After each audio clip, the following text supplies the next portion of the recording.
Hey there, comic fans! Welcome back to the channel, where we break down and explain your favorite comic book stories. Today, we've got something really special for you, the 100th Anniversary Special Spider-Man, released by Marvel Comics in 2014. This brings us to Kingpin taking the Venom Symbiote.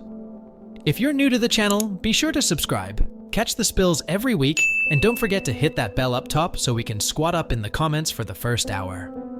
Alright, let's dive into this one. We open with a dramatic scene in Kingpin's high-rise office. The city lights shine through the massive windows, but the focus is inside. Kingpin, in his spotless white suit, stands behind his desk, a gun in hand. Eddie Brock, our Venom, lies dead on the floor in a pool of blood. Peter Parker kneels beside him, screaming, "No, you killed Eddie!" Kingpin, with a sinister calm, replies, "Don't you know anything about business, Mr. Parker? Rule number 1, eliminate the competition." Competition? What are you talking about? The scene gets even darker as the symbiote starts creeping towards Kingpin, who claims, "The suit is mine." This isn't just any symbiote. A symbiote embedded with technology, allowing the wearer to control nearly any machine on the planet. I've poured way too much money into this thing to just let you two destroy it. You created this? Well, I paid for other people to create it. So, yes, don't get me wrong, though. I was happy to have you and Eddie work out all the suit's kinks during your little sparring match. But as with any new software, you give it away for free for a while. But then... It's time to pay! Now with everything said and done, the only thing left is this final act. Let's not hesitate any further. Now let's kill you! Before Peter can react, he's sent flying across the room with a brutal punch, crashing through the glass window with a thunderous crash. The battle has only just begun, and Peter is already on the back foot. Peter is thrown through the window, hurtling towards a massive billboard of Mary Jane. He crashes into the billboard, his hand blazing as he tries to stop his fall. As he clings to the edge, desperately trying to hold on, the billboard lights up with a fiery scrape. Peter's face shows the strain and fear as he struggles to keep his grip. From inside the building, Venom taunts, "She's just always a bit out of reach, isn't she?" Peter dangles precariously high above the city streets, the situation looking dire. Venom, now enhanced with the symbiote's technology, looms above, crackling with energy. Peter looks up in shock, asking how Venom could do this. Please, Mr. Parker, you should know better than anyone. There are no more secrets. Everything is so linked and connected. And with this suit, there isn't anywhere I can't go or anything I can't control. Peter, determined, retorts that there is still one place Venom can't reach. Venom taunts Peter, asking him to remind him why he gave the suit up. Peter admits that it's too much power for anyone. Venom grins and says he thinks he got it, and with a burst of energy, Peter is thrown from the billboard, electricity crackling around him. Peter crashes into a car on the street below, with a loud smash. A startled bystander rushes over, shouting and asking what the hell happened. Dazed and disoriented, Peter asks the bystander which way is north. The bystander retorts, sarcastically questioning if he looks like a map. Peter, still trying to get his bearings, asks if the bystander just passed 56th Street. The bystander, confused, explains that he doesn't know because he was just in his car trying to watch the game. Frustrated, Peter clutches his head and laments that he used to know all this. Venom, now fully transformed, towers over Peter and the bystander. He taunts Peter, asking if he's lost.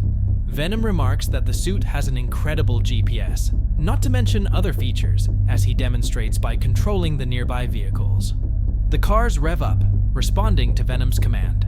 Venom explains that all vehicles are plugged into a central hub, driving around so no one needs to pay attention. Peter, caught off guard, thinks to himself that he can't believe how easy this is for Venom. Venom continues, stating that just by thinking, he can be inside the systems that control absolutely everything. Peter tries to dodge as Venom's tendrils whip out at him, striking with precision. Venom throws Peter through the air with brutal force. As Peter is sent flying, Venom comments on the state of the world, saying it is so automatic now that no one even has to think about anything anymore. Venom continues, suggesting that he should think for them. As Peter sprints through the city streets, Venom taunts him, asking where he thinks he's going. Venom remarks that the whole city is basically a giant camera, making it impossible for Peter to escape unnoticed.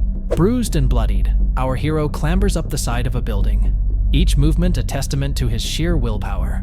He hauls himself onto the rooftop and takes off running, the city's lights sprawling out below him.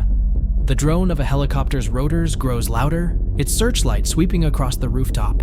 He pushes harder, knowing the stakes are life and death.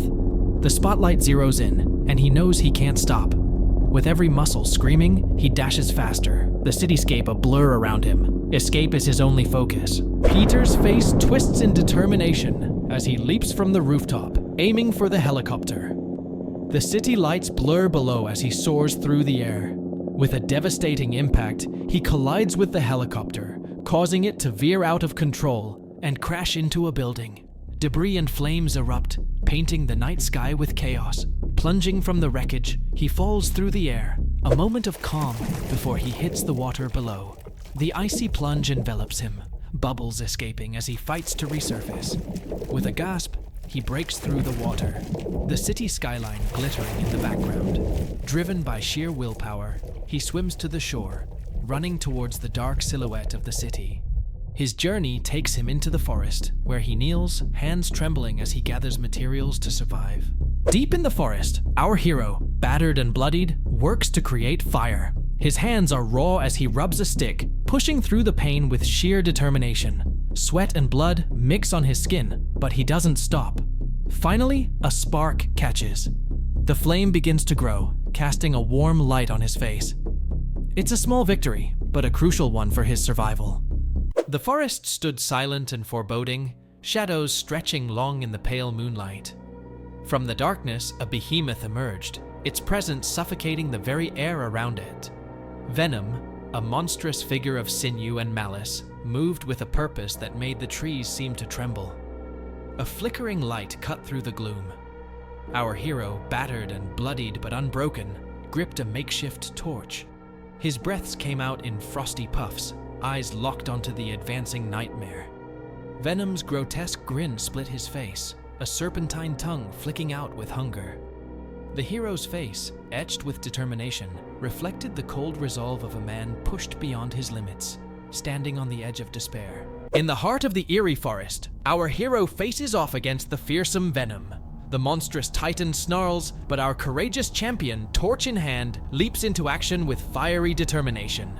With a primal roar, he swings the torch, aiming for Venom's grotesque maw. Lightning crashes, illuminating this epic confrontation. Venom's tongue lashes out, but nothing can stop him. Our hero lunges at Venom with the blazing torch, knowing that fire is the symbiote's weakness. He thrusts the torch forward, aiming right for Venom's monstrous form. The torch hits its mark, the flames searing through Venom's dark tendrils. Both of them scream in agony, the fire burning brightly against the darkness. Venom roars, the pain of the fire ripping through him, exploiting his greatest vulnerability. With gritted teeth, our hero pushes on, the intensity of the battle reaching its peak. The forest is alive with the sounds of their struggle as the fire continues to burn, weakening the symbiote. Peter presses the torch deeper, the light of the fire consuming the dark tendrils. Venom's form begins to writhe and retreat, revealing the man beneath the monstrous exterior. In a desperate attempt, the villain cries out, "No, you can't!" But it's too late. The symbiote can no longer withstand the heat. With a final surge of strength, our hero pulls Kingpin from the clutches of Venom, the monstrous visage dissipating into the night. Both men collapse to the ground, exhausted and battered. As the city burns in the distance, our hero sits beside the fallen Kingpin, the battle finally over. The last few months have not been easy, but this victory marks a turning point. The scene shifts to a quiet suburban house.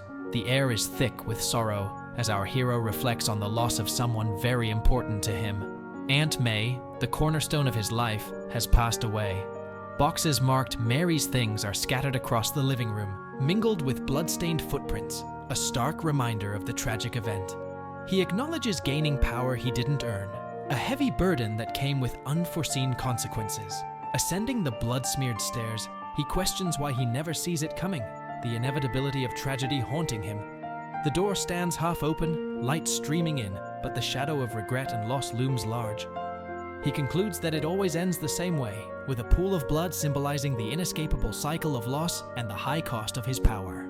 Standing in his room, our hero acknowledges how he gets lost inside the power. He begins to clean himself up, reflecting on his struggle. He admits to thinking he's above it all. And then, as he opens a box and retrieves something important, he realizes he loses sight of what's important. He stares at a torn piece of his costume, recognizing how he breaks everything. He finds hope in a sewing kit on the table, a symbol of repair and resilience. He remembers that nothing is unfixable, although it just won't be easy. Reflecting on Aunt May's wisdom, he recalls how she taught him that lesson. Determined, he promises never to forget it again. Sitting at the kitchen table, he focuses on mending his costume, each stitch a step toward healing himself and honoring Aunt May's teachings. And that wraps up our breakdown of this intense and emotional special issue. What did you think of the story? Let us know your thoughts in the comments below. It's fascinating to see how Kingpin, with all his resources and investment into the symbiote, couldn't overcome its most fundamental weakness, fire. Don't forget to like the video if you enjoyed it, subscribe for more comic book breakdowns, and hit that bell to stay updated on our latest content. Thanks for watching, true believers, and we'll see you next time.